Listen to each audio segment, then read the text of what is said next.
When you talk about values set people free, what do you mean by provided freedom by a set of values? How does that Well, yeah. talk through that? Yeah. So we have a hierarchical set of values. Each one of them had a description of what that behavior or that decision process was. For example, our number one value was we value doing the right thing. Our number two value was we value creating positive, lasting memories in all of our relationships. And what we wanted to do is make sure that people had what they needed to make decisions. Like what we realized is as we went around the world, the sun was never going to set on our company. Sometime in any day, there would be people live working, wanting to make decisions. So why don't we give them a safe zone to make that decision? And the values were the safe zone. And we said anybody in the company at any level in the organization can make any decision they need to make as long as they reflect on our values when they make that decision. So it empowered them, it protected them, number one, because now here's what we all agreed to are the values, and it set them free. They didn't have to wait for the sun to rise in San Diego and call up some, body up the hierarchy to make the decision. And we talked about that all the time. In fact, in our conversations with our tribe members, at least every 90 days when we had that check-in, we would ask them to share with us how did they live our values in the last 90 days. Give us real examples of how you did the right thing, of how you created a positive, lasting memory, of how you made it better than it is today.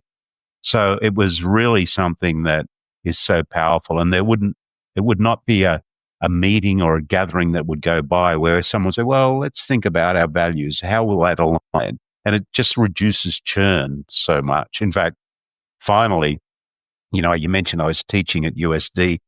I used to do a simulation with my class there. I'd give them a case study that had a bunch of twists and turns in it, and I would divide the class into three. The first group, I said, and then I'd say, you need to come back in 30 minutes and give us your recommendation. The first group, I said, you have a hierarchical set of values to use to make the decision. Here's your values. The second group, I'd say, you have a set of values, but they're not hierarchical.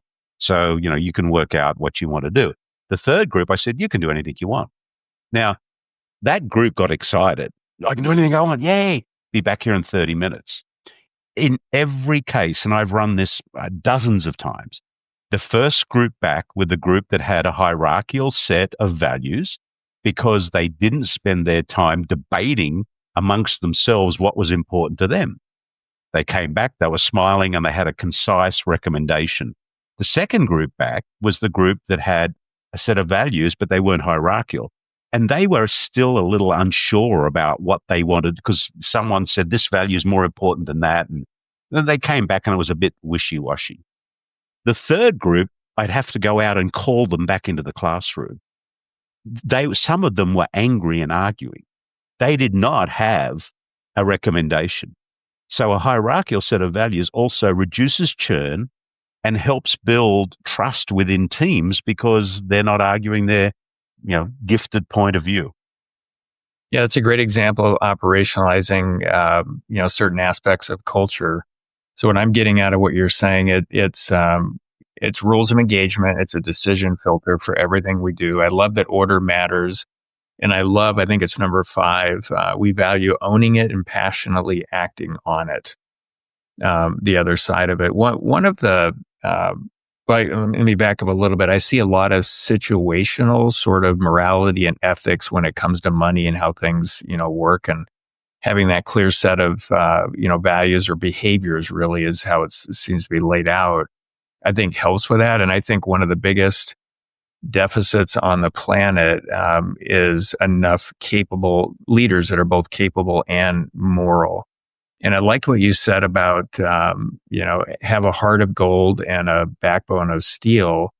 And probably one of the best, maybe the best unsolicited, I took it as a compliment I've ever gotten. It was quite a few years ago, but a team member said, And I'd worked with this guy for a long time.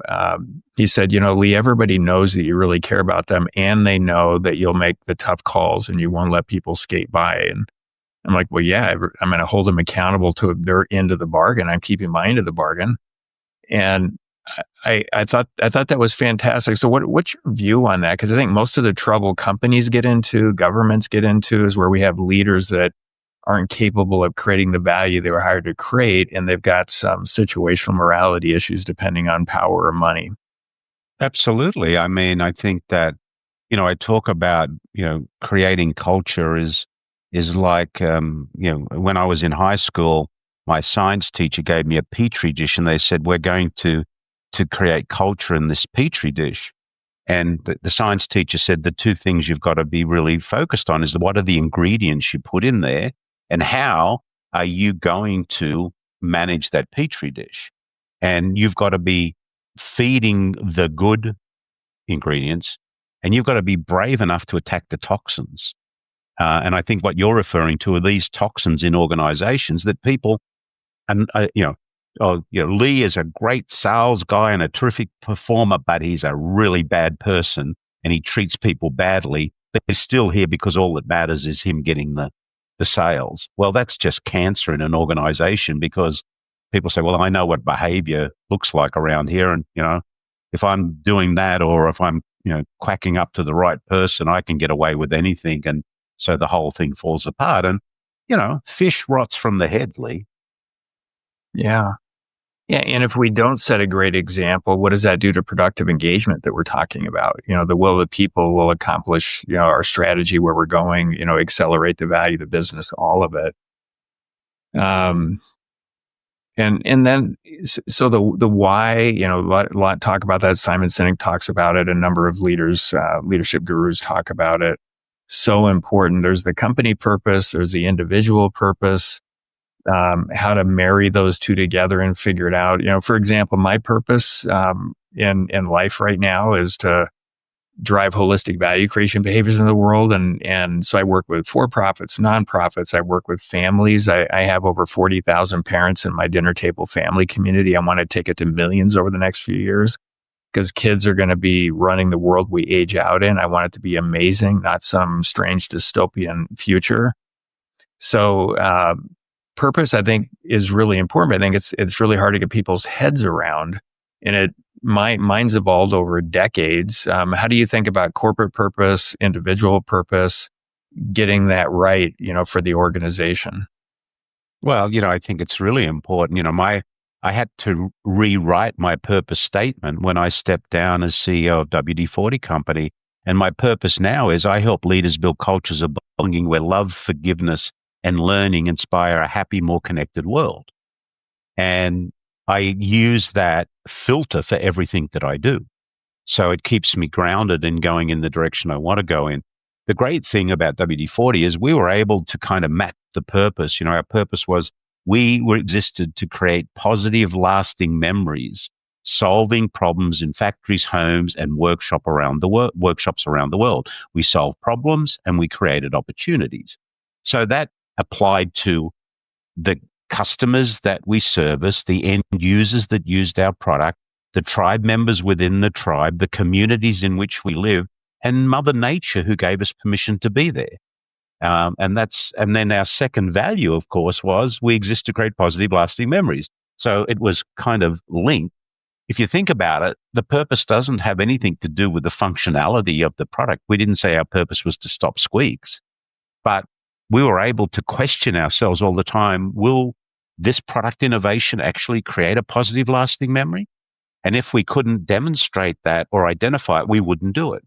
Would what we did in the community create a positive, lasting memory? If it didn't, we didn't do it. So again, we made it simple and easy to understand, but people could connect to it, which was so important.